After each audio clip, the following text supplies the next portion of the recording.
I've been dealing the last few years with a son of mine who also has some pretty severe mental health issues. I have severe anxiety, depression, ADHD, and PTSD. My 15-year-old son is diagnosed with all of that plus conduct disorder. We've had issues with him behaviorally most of his life, but it really amped up when he was about 11, and then the trauma started racking up for him. I've gotten his permission to discuss all of this, by the way, and he wants to join me in some of these videos where I discuss his journey, so I'm not just putting him on blast with no permission. He spent the better part of the last year in inpatient mental health treatment. The hardest decision I've ever made was to have him committed, but we were at a point where we had done everything. We had tried everything, every service available to us that we knew about.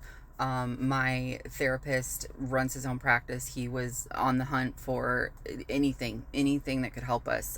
His old therapist was helping us. His current therapist was helping. Like, we had gone through everything. The director of the biggest youth mental health facility in the city didn't have any additional resources. So when I say we've tried everything, we had tried everything. So last October, he was admitted to a facility about an hour and a half away from home. He came home in February. He had made incredible progress, and he was home for maybe 6 weeks, and everything started tanking again. All of the old behaviors were creeping back, and not very slowly. Unfortunately, there was an incident where he had become incredibly violent with some kids at school, and because of the other things that had been happening, that was the final thing where we're like, he wasn't ready to come home. He's got to go back. So we got another court order to get him back there. Yes, we could have taken him voluntarily, but the thing with that was if he was voluntary admission, then all he had to do was step foot off of the campus, and there was nothing they could do but call the police and report him as a runaway and then come home. Like, he wouldn't have to stay there. So we went the court order route, so that way he could not leave. We had to make him get this treatment, and he most of the time was on board. Like, he knew he needed help. He knew that. He wanted it. He didn't want to be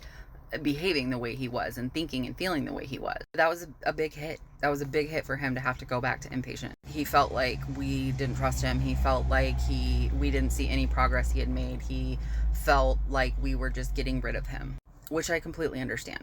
He has been home since August 18th, 19th, and he's doing very well. When your child has severe mental health issues and it causes severe behavior issues, you feel like you failed them. I wanted to hear from parents who had children with severe mental health issues, but it's not talked about because people are ashamed. A lot of the kids don't want their story out there, and a lot of parents feel like terrible parents, and they don't want to put the story out there either. Thankfully, Jet is a lot like me in the sense that he wants to share his story because he wants to be able to help other people. We're an open book at this point. Ask any questions you want.